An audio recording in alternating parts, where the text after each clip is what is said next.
Nos encontramos en el Instituto Geológico y Minero de España, concretamente en su museo. En él se guardan algunos de los mejores ejemplares de minerales de España y también del resto del mundo. Hola, me llamo Gea y vivo aquí, en el Museo Geominero. Os vamos a contar un relato de millones de años, la larga historia de la formación de las rocas en la Tierra.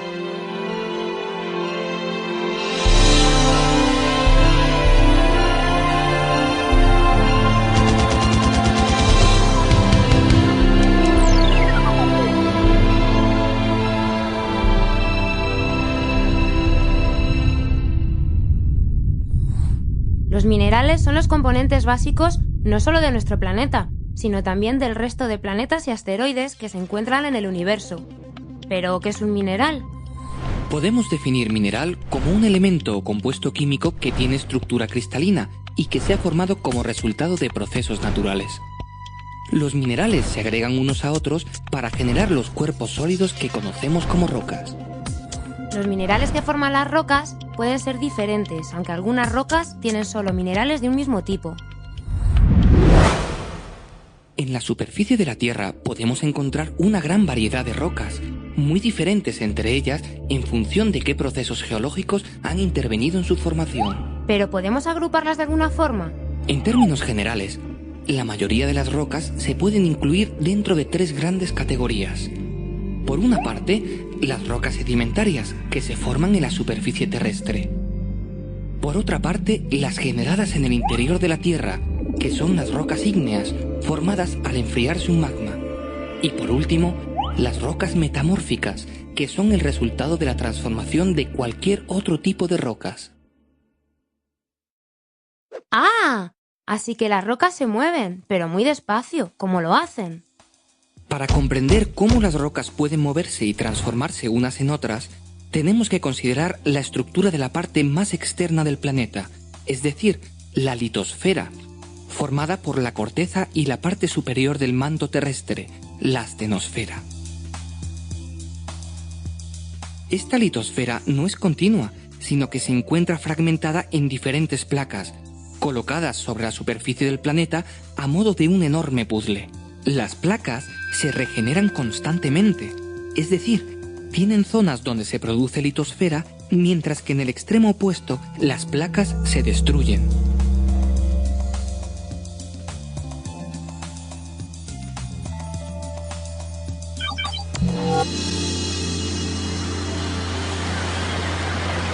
La generación se produce en unas grandes cordilleras submarinas conocidas como dorsales oceánicas, mientras que la destrucción se realiza en las zonas de subducción, donde la litosfera se introduce en el manto hasta fundirse. Para aproximarnos a los diferentes procesos que generan rocas en la Tierra, podemos utilizar un esquema simplificado dentro del marco de una de estas zonas de subducción.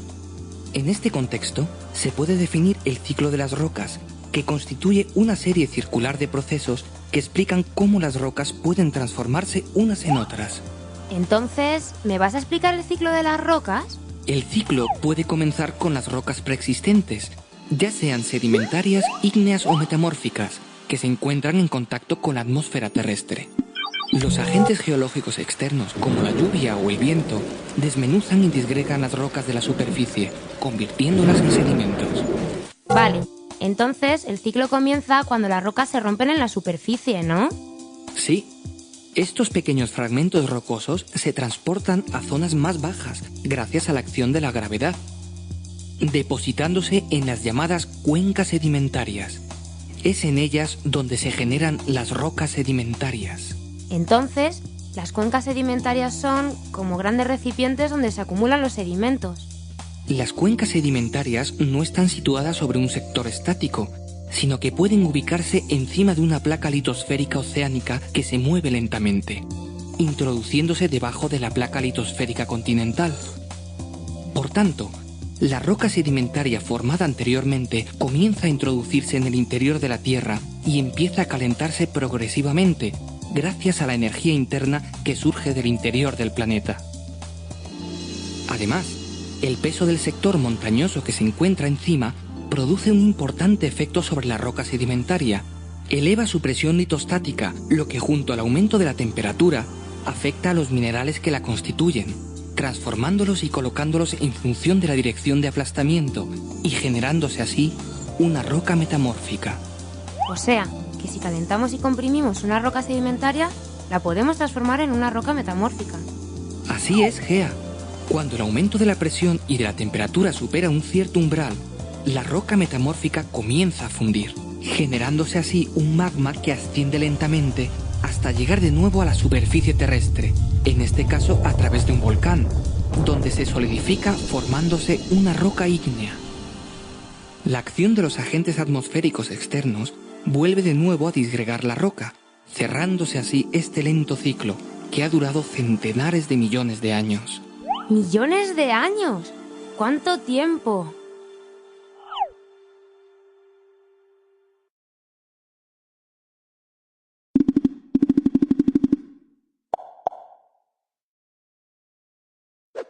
A mí me gustaría saber algo más de las rocas. ¿Me puedes contar cuántos tipos hay de rocas sedimentarias? Las rocas sedimentarias se forman en la superficie de la corteza terrestre y pueden ser de 3 tipos: detríticas, químicas y orgánicas. Las rocas sedimentarias detríticas se forman a partir de procesos de erosión, transporte y sedimentación de granos de minerales o de rocas, llamados clastos, que viajan desde las áreas fuentes generalmente elevadas hasta las cuencas de sedimentación que se encuentran a una menor altitud. El proceso se realiza por la acción del aire, el hielo o más comúnmente el agua, apoyado siempre por la fuerza de la gravedad. Así que es el agua el agente más importante para formar estas rocas, ¿no? Sí, el medio acuoso puede transformar clastos con tamaños muy variables, desde pequeñas partículas en suspensión hasta voluminosos bloques. La energía del agua disminuye progresivamente desde las zonas con mayor pendiente hacia las zonas más bajas, por lo que en la cuenca de sedimentación los sedimentos más gruesos alcanzan poco recorrido, depositándose cerca del continente y generando las rocas sedimentarias conocidas como conglomerados. Los sedimentos de tamaño medio avanzan algo más, formando las areniscas. Por último, las partículas más pequeñas, es decir, las arcillas, alcanzan la mayor distancia sedimentándose a gran profundidad lejos de la costa y formando las rocas sedimentarias conocidas como lutitas. ¡Qué curioso! En las zonas más profundas solo hay lutitas. Bueno, no solamente. En estas zonas profundas pueden producirse rocas lutíticas orgánicas, ya que los organismos que viven en el mar, generalmente plancton, cuando mueren caen hacia el fondo de la cuenca, acumulándose gracias a la ausencia de oxígeno en esas zonas que evita su putrefacción. Esta materia orgánica se mezcla con los sedimentos arcillosos y posteriormente comienza a transformarse cuando la acumulación de capas sucesivas hace aumentar la temperatura de la roca, generándose así el petróleo, que puede migrar en estados más avanzados hacia rocas porosas que constituyen las rocas almacén de petróleo. ¿Y las rocas sedimentarias químicas se llaman así porque se forman en un laboratorio? No, Gea, no. Las rocas sedimentarias químicas se forman a partir de la precipitación de ciertos componentes químicos disueltos en el agua. Por tanto, a diferencia de las rocas detríticas, las partículas que constituyen una roca sedimentaria química se forman en el mismo sitio donde se forma la roca, es decir, en la cuenca de sedimentación. Por ejemplo, el yeso se forma en ciertos lugares donde el agua permanece estancada. La evaporación concentra el sulfato cálcico lo suficiente para que precipiten pequeños cristales que caen al fondo por gravedad, acumulándose así pequeñas capas que pueden dar lugar a grandes espesores si el proceso se repite varias veces. Entonces, ¿la roca sedimentaria química más abundante es el yeso? No, las más abundantes son las calizas, que se generan a partir del carbonato cálcico que se encuentra disuelto en el agua. Este compuesto químico proviene en muchos casos de la disolución previa de restos de caparazones y conchas